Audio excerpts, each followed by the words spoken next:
Hello everyone, आज हम करेंगे क्लास 11th का चैप्टर 1। आपका चैप्टर 1 है सेट्स। सबसे पहले हम इसका इंट्रोडक्शन पार्ट करेंगे। सबसे पहले हम सेट के बारे में जानेंगे कि क्या होता है। A set is a well defined collection of objects. मतलब ऐसे ऑब्जेक्ट्स का कलेक्शन जो वेल डिफाइंड हो, वो आपका क्या कहलाता है? सेट कहलाता है। एक एग्जांपल ले लेते हैं। मान लो आपसे मैं पूछूं कि फर्स्ट 6 काउंटिंग नंबर बताइए, तो आप क्या बताओगे? 1 2 3 4 5 6 बताओगे। ठीक है, ये क्या हो गया? वेल डिफाइंड हो गया, क्योंकि मैंने सिर्फ आपसे 6 तक ही पूछे थे ना फर्स्ट काउंटिंग नंबर। तो आपने फर्स्ट 6 काउंटिंग नंबर बता दिए, 1 2 3 4 5 6। क्योंकि देखो, अगर मैं किसी से भी पूछूं फर्स्ट 6 काउंटिंग नंबर, तो सबका आंसर क्या होगा? सेम ही होगा। ठीक है, तो ये क्या है? आपका वेल डिफाइंड है। तो इसलिए ये क्या हो गया? सेट हो गया। हम डिनोट किससे करते हैं? सेट को हम डिनोट किससे करते हैं? कैपिटल लेटर से डिनोट करते हैं। ठीक है, ए या फिर ए बी सी, किसी भी चीज़ से कर सकते हो आप, या एक्स वाई जेड। ठीक है, और हम हमेशा जो ये होता है ना, जो अंदर की होता है, ये होते हैं एलिमेंट्स। हम इसको हमेशा इस ब्रेसिस में रखते हैं, ये वाली। अगर आप ये लगाते हो, ठीक है, या फिर ये वाली ब्रैकेट लगाते हो, तो ये गलत हो जाएगी। सेट को हम हमेशा इस फॉर्म में लिखते हैं। ठीक है, और डिनोट करते हैं सेट को कैपिटल लेटर से। ये क्या होते हैं? एलिमेंट्स होते हैं। जैसे 1 एक एलिमेंट है, 2 एक एलिमेंट है, 3 एक एलिमेंट है, 4 एक एलिमेंट है, 5 एक एलिमेंट है, 6 एक एलिमेंट है। अगर आपसे पूछे ऐसे ऑड नेचुरल नंबर बताइए जो लेस देन 10 हो, तो क्या बताओगे आप? 1 3 5 7 9। तो ये भी क्या हो गया? सेट हो गया, क्योंकि ये वेल डिफाइंड है। मैंने आपसे पूछा था कि लेस देन 10 होने चाहिए ऑड नेचुरल नंबर, तो लेस देन 10 ही तो है ये भी। तो ये क्या हो गया? एक वेल डिफाइंड हो गया। सबका आंसर क्या होगा? यही होगा जिससे मैं पूछूंगी। ठीक है, तो ये भी क्या हो गया? एक सेट हो गया, क्योंकि ये वेल डिफाइंड है। अगर मैं आपसे पूछूं, देखो 1 वीक में कितने डेज होते हैं? 7 डेज होता है ना। तो ये भी क्या है? वेल डिफाइंड है, इसको कोई चेंज नहीं कर सकता है। तो ये भी क्या हो गया? एक सेट हो गया। ठीक है, और इसी तरह से 1 ईयर में कितने मंथ होते हैं? 12 मंथ होते हैं। तो ये भी क्या है? वेल डिफाइंड है। ठीक है, तो ये भी मतलब क्या बनाता है? एक सेट बनाता है ये भी। देखो, अगर आपसे पूछे 10 most talented writer of India, तो अब आप क्या बता सकते हो? ये सेट हो सकता है? देखो, ये सेट नहीं होगा, क्योंकि सबकी अलग अलग डेफिनेशन होगी हर एक पर्सन की, हर एक राइटर के प्रति। किसी को कोई सा राइटर अच्छा लगेगा, किसी को कोई दूसरा अच्छा लगता है। तो ये क्या वेल डिफाइंड नहीं होगा, मतलब सबके आंसर क्या सेम नहीं होंगे। ठीक है, तो इसलिए ये आपका सेट नहीं होगा। अब दूसरे एग्जाम्पल देख लेते हैं। अगर आपसे पूछे 10 best cricketer of the world बताइए, तो आप क्या बताओगे? मतलब सबके आंसर इसमें भी क्या होंगे? डिफरेंट होंगे। किसी को कोई सा क्रिकेटर अच्छा लगता है, किसी को कोई सा क्रिकेटर अच्छा लगता है। तो सबकी डेफिनेशन क्या होगी? सब क्रिकेटर के प्रति अलग अलग होगी। तो ये भी क्या होगा? वेल डिफाइंड तो नहीं हुआ ना ये।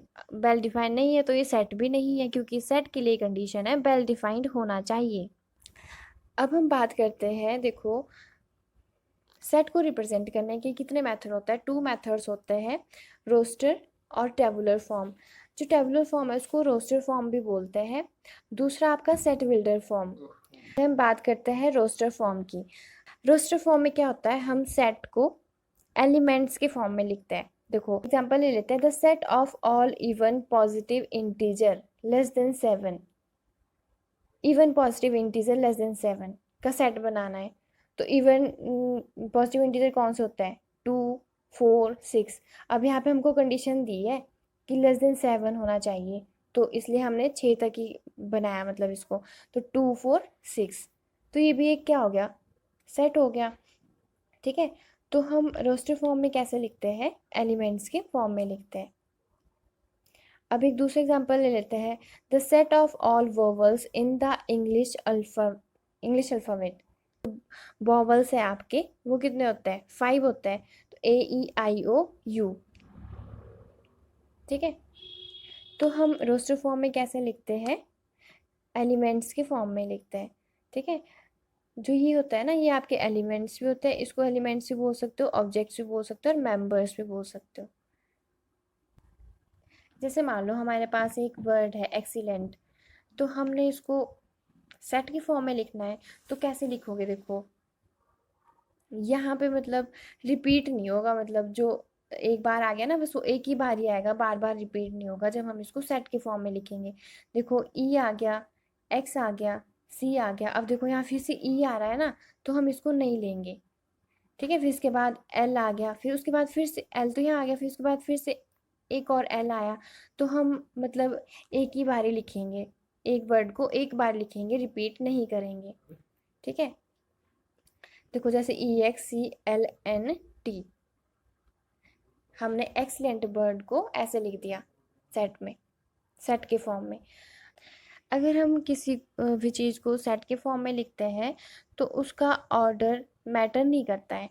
जैसे एक्सीलेंट है, ठीक है, तो यहाँ पे हमने लिखा था EXCLNT, इसको आप कैसे भी लिख सकते हो, मतलब जो ये वर्ड्स है ना इसको आप आगे पीछे कैसे भी लिख सकते हो। देखो जैसे मैंने यहाँ पे पहले L लिख दिया, फिर N, फिर T, फिर C, फिर X, फिर E, मतलब आपके पास ऑर्डर मैटर नहीं करता है, ठीक है।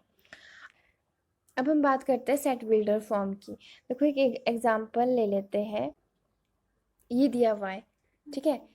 एक सेट दिया है इंग्लिश अल्फ़ाबेट के वॉवल्स का, AEIOU, तो इसको हम कैसे लिखते हैं सेट बिल्डर फॉर्म में। देखो V equals to X such that X is a vowel in English alphabet, मतलब B सेट है किसका, एक्स का, सच दैट, इसको क्या पढ़ता है, such that X is a vowel in English alphabet.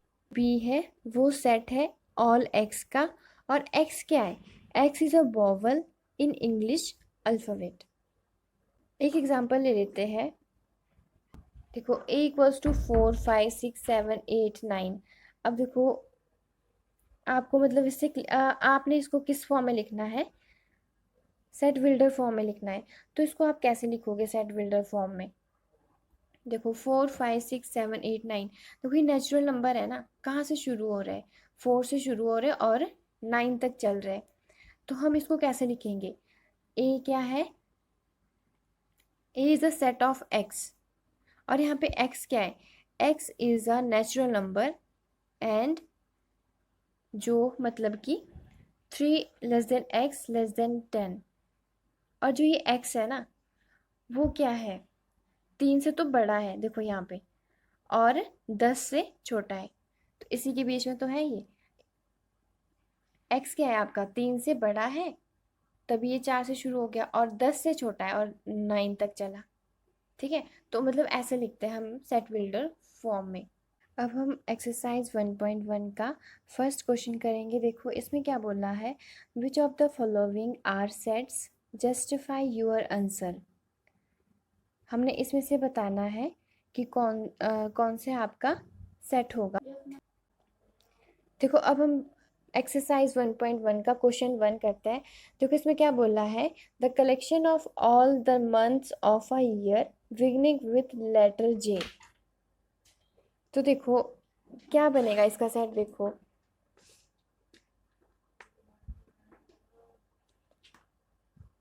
यहाँ पे बोला the collection of all the months of a year beginning with letter J, मतलब हमने ऐसे मंथ्स के नेम लिखने हैं जो लेटर J से शुरू होते हैं। तो कौन कौन से होता है, एक तो जनवरी हो गया, और एक क्या हो गया, जून, और एक जुलाई। बस इतनी मंथ्स आपके लेटर J से शुरू होते हैं, ठीक है।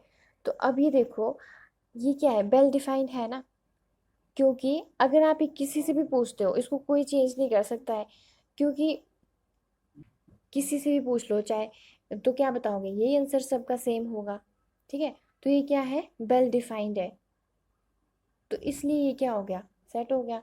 तो आप यहाँ पे लिख सकते हो, it is well defined, hence is a set. Question first का दूसरा पार्ट देखते हैं. The collection of 10 most talented writers of India. अगर मैं आपसे पूछूं most talented writers of India का नाम बताइए, तो आप क्या बताओगे? मान लो आप बताते हो R.K. नारायण का नाम, और अगर मैं किसी और से पूछूं वो बताते हैं विक्रम सेठ, तो मतलब क्या हो गया? मतलब कि ये किस पे डिपेंड कर रहा है? पर्सन टू पर्सन डिपेंड कर रहा है. किसी को कोई राइटर अच्छा लगता है, ठीक है, किसी को कोई राइटर अच्छा लगता है, तो फिर ये किस पे डिपेंड करता है? Person to person. तो ये वेल डिफाइंड तो है नहीं ना, सबका एक जैसा आंसर तो नहीं है. तो इसमें क्या लिखेंगे? It is not well defined because it vary from person to person, hence it is not a set.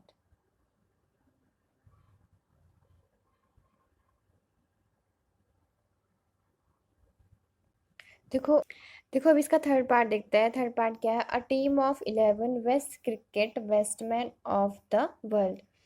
तो अब देखो इसमें क्या है, किसी को कोई सा क्रिकेटर अच्छा लगेगा, किसी और को कोई और किसी और को कोई दूसरा क्रिकेटर अच्छा लगेगा, ठीक है. तो ये भी किस पे डिपेंड कर रहा है? पर्सन टू पर्सन डिपेंड कर रहा है. तो ये भी क्या होगा? वेल डिफाइंड नहीं है, तो इसलिए ये सेट नहीं है. Next fourth part, the collection of all boys in your class.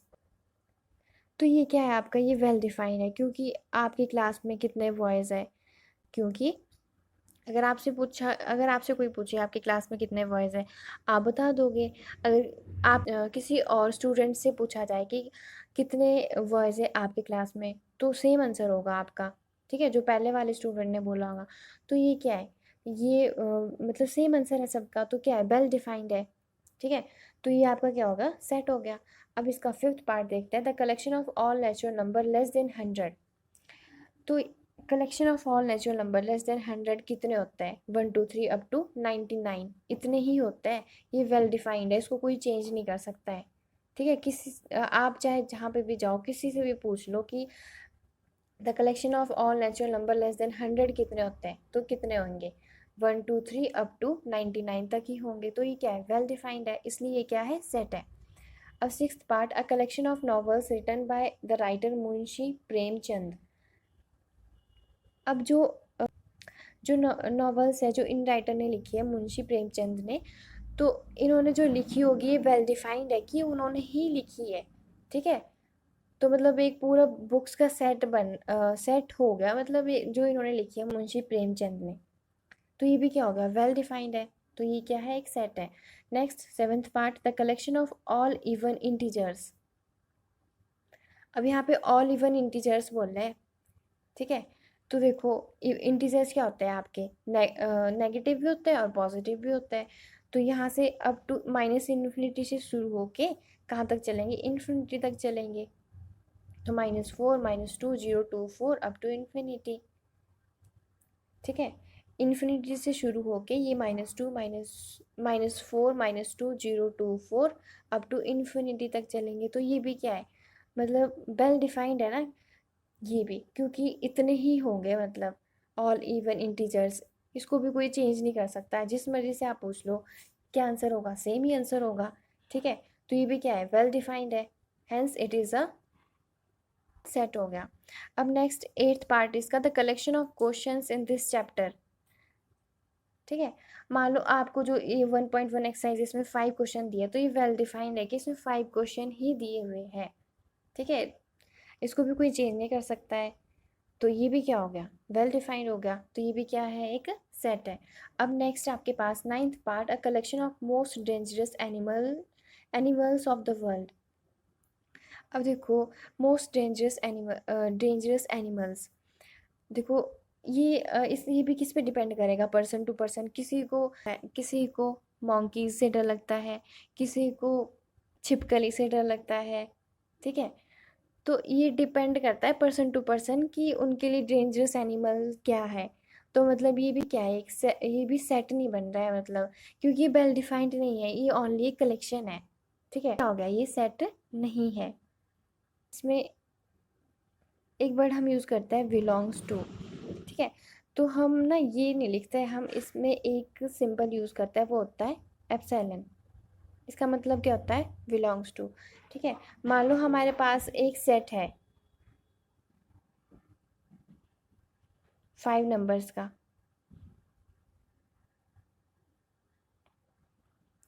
मान लो हमारे पास एक सेट है 5 नेचुरल नंबर्स का। ठीक है, तो अगर मैं आपसे पूछूं जो 5 है वो सेट ए को बिलोंग कर रहा है।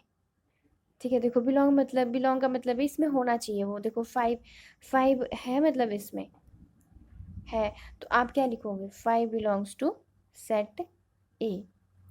और अगर मैं आपसे पूछूं 6 इसको बिलोंग करता है, देखो अब आप इसमें देखोगे 6 इसमें है नहीं है, तो आप लिखोगे 6 does not belongs to set ए।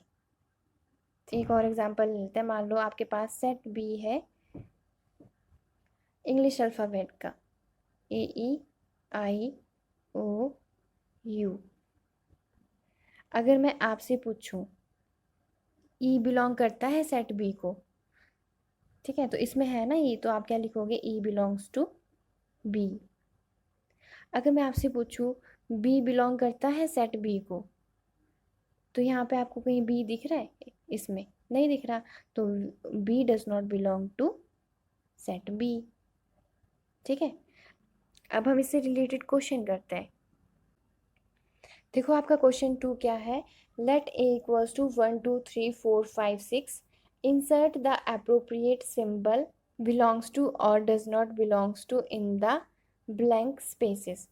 ठीक है, अब हमने क्या देखना है, हमारे पास एक सेट ए दे रखा है, तो यहाँ पे क्या आगे क्या बोला है, यहाँ पे आपके पास ये दे रखे हैं नीचे फर्स्ट पार्ट क्या बोला कि 5 बिलोंग करता है ए को कि नहीं करता है।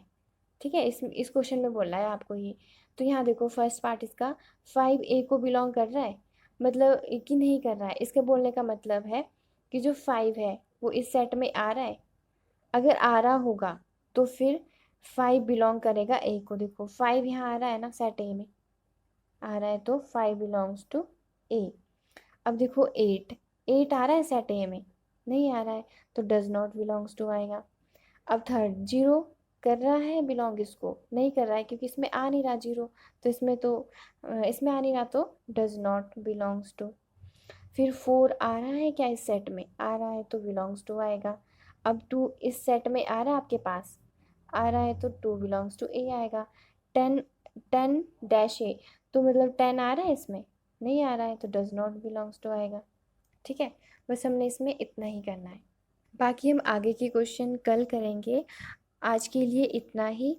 अगर आपको ये वीडियो अच्छी लगी हो तो please like share and subscribe ज़रूर करना, साथ में बेल आइकन भी ज़रूर दबाना, ताकि जो भी मैं वीडियो डालूँ वो आपके पास सबसे पहले आ जाए। Okay, thank you.